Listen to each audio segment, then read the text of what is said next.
a family member of Imran Khan to meet him while he's incarcerated. And this is really very disheartening, disappointing. That needs to be held accountable for the transnational repression. How a sister can feel about his prisoner brother. The US government to hold Pakistan's government accountable for the rigging that was done in the election. Old age women, and they beat them ruthlessly. Why are they targeting Aleema Khan more specifically since a while ago? This is a brawl between Imran Khan and the establishment. What are the big news from America regarding PTI leadership and Imran Khan Saab? So all of this that's happening outside Adiala right now is all human rights violations, right? Assalamu alaikum. I am Khadija Naveed, your host. Welcome to Facts International. Aisha Chaudhary has joined me as my co-host, and our honorable guest joined us from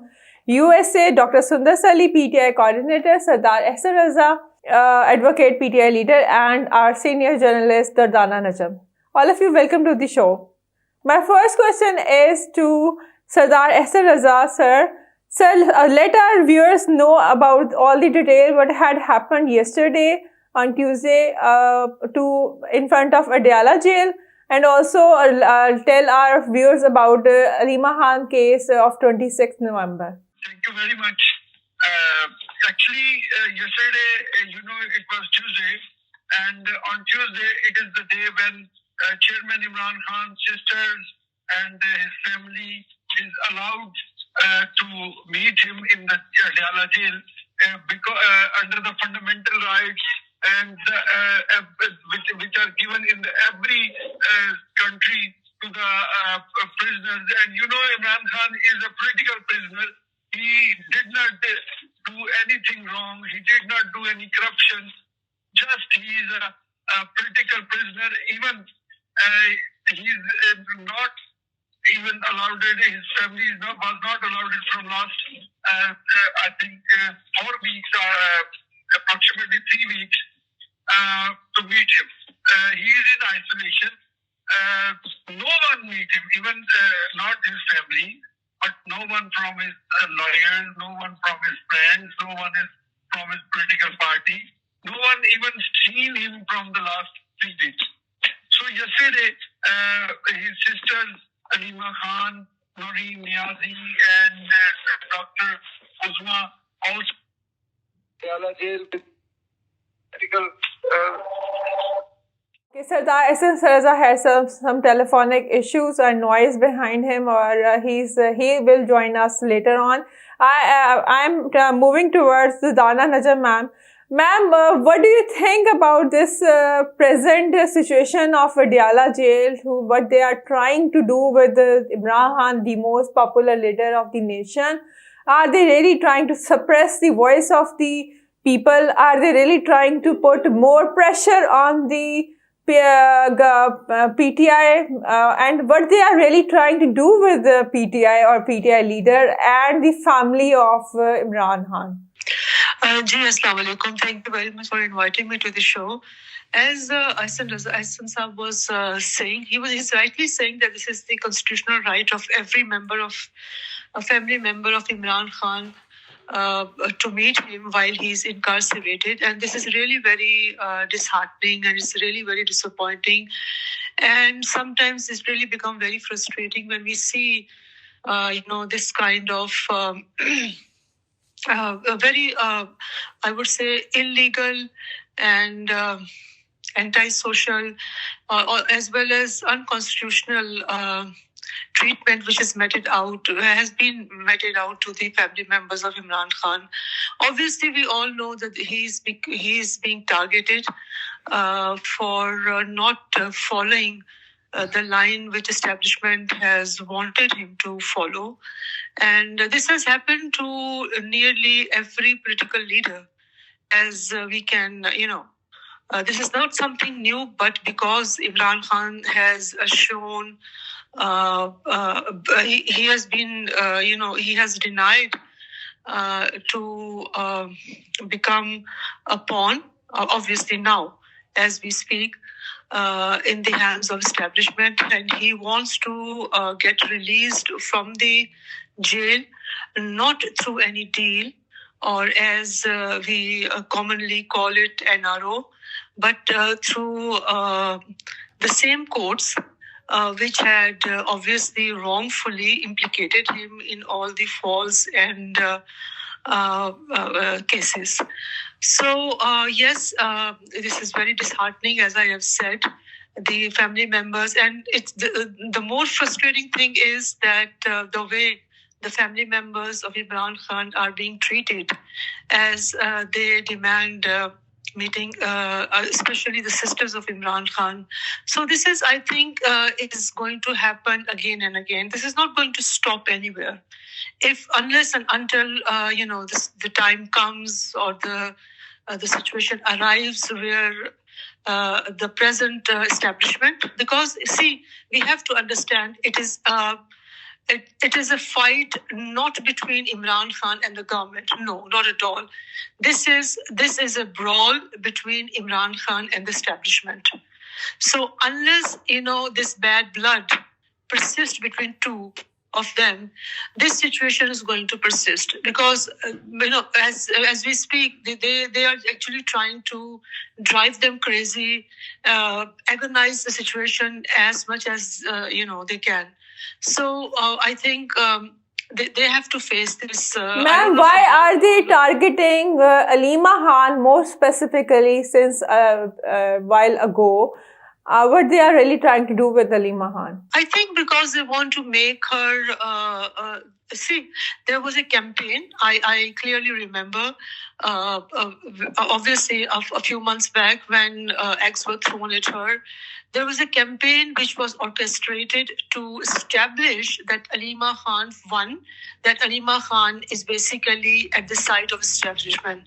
You might have heard. I think you know that they tried to create this sound vibes. They tried to create this atmosphere in which it was this story was created that Aleema Khan was actually the the pawn of ISI, or maybe she's working for the establishment against her brother, and that she is so ambitious that she eventually wants to take over the party and become the prime minister at some point in time. Because I clearly remember that Aleema Khan's brother-in-law, Hafizullah Niazi, he wrote an article in Daily Jung, and the title of that article was Wazir-e-Azam Aleema Khan.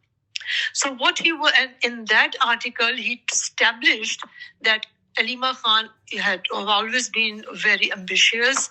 She wanted to be politically active, and Imran Khan had been. So I think they wanted to frame her in that category, and I think the reason why they wanted to frame Aleema Khan as a politically ambitious person could be to create a rift within PTI, so that the divide and rule policy. So I think that was I personally feel that this could be the reason why they targeted Aleema Khan. And obviously we cannot forget that Aleema Khan, among all the sisters, Aleema Khan is the most active sister of Imran Khan, who is okay, miss. Thank you very much.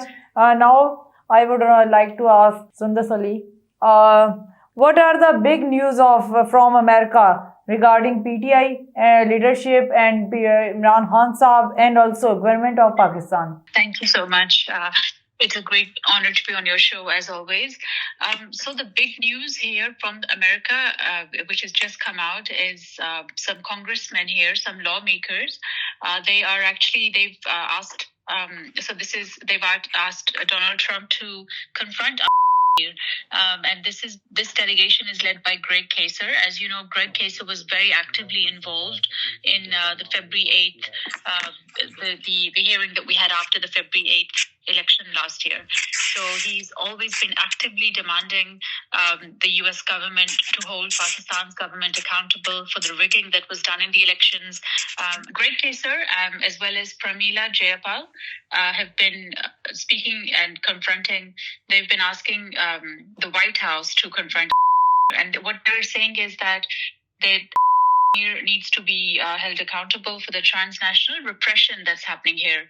So what this means is that there are lots of American Pakistanis who are speaking out about the undemocratic practices happening in Pakistan, but then their families are usually harassed or somehow tortured in Pakistan. So this is a recent movement that has just started here. But this has been happening for the last 2 years. But just recently, when you ask about the big news, this is what's happening. And they've written a letter, and they're asking the State Department to put sanctions on people who are doing this transnational repression.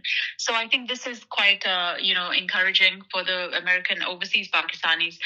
But otherwise, there will be a hearing organized which will look at the human rights issues around Imran Khan's imprisonment.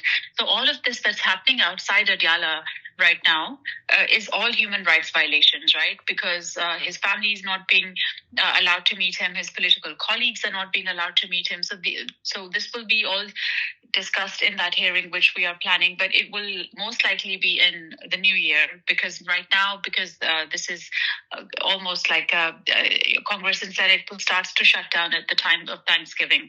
But in January onwards, there will be a very strong movement to question these practices that are happening. And actually, it's very sad what happened outside Adiala yesterday. It just shows us that 1 year on, from the 26th of November last year, where are we? How are we dealing with these issues? And the frustration is still there. And a lot of the people whose relatives got injured or unfortunately died last year, they came also to Adiala yesterday, right? We saw lots of people. So that was, I know there was one person who was crying because he lost his brother last year. So this is just, it shows us that the protests are still happening, even if they are not at the large scale that it was happening last year, that they are still happening. And so the frustration in civic society is still there.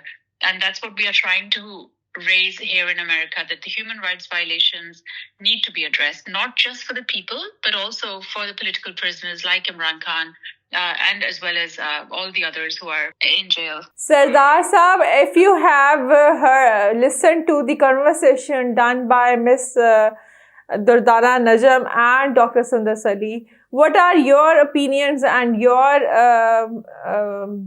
thoughts about the same conversation held by them in our show? And how do you take this Durdana ma'am comment about Aleema Khan and the article she has mentioned? Madam, we are humans, and obviously every human can feel that how a sister can feel about his prisoner brother and who is in isolation from last 3 weeks. And they all sisters, not only Aleema Khan, Noreen Niazi, and the other sister, Dr. Uzma, they also want to see their brother at any cost. So that is why they were here. They were at Adiala last night, and they were also at Adiala in Tuesday. And at last Tuesday, many people were arrested. I was also one of them. And just because they were saying that they want to meet the Imran Khan, and but they were not ready to. They were not ready even for his family. So they arrest us, and they disgraced his sisters. And Noreen Niazi was almost senseless, and police beat his sisters and the other PTI workers. They were asking that they want to see the Imran Khan as per law, as per the order of the different courts, including High Court and Supreme Court. So, but unfortunately, in our society, in our country, no one from fundamental rights societies, no one from no fundamental rights activist asked that it was the crime against the woman, but they just said that it was a political activity and that kind of thing. So I must request the people who works for the fundamental rights in Pakistan, especially for the women rights in Pakistan. So please, they needs to take action regarding this issue. Doesn't say that they were the sisters of Imran Khan, and Imran Khan is the chairman of any political party. Number one, they were women, old age women, and they beat them ruthlessly. So I request through your channel, through your voice, to the fundamental activists, to especially, 2 days back, it was day for the violence against the women. No one in Pakistan asked that the huge violence is going against the Imran Khan sisters right now. So I would request all the activists for human rights, please take action of this. Thank you, Sardar Saab. And Dr. Sundus Ali, thank you, and Durdana Najam for joining us to our show. This is the show since has been happened after 9 May. Nation is in deadlock in 2 different kind of severe or extreme situations, and nothing has been negotiated or solved up to date even. We are looking forward for more or better happenings in coming days. Keep watching our show. Do subscribe our channel. Thank you for watching us.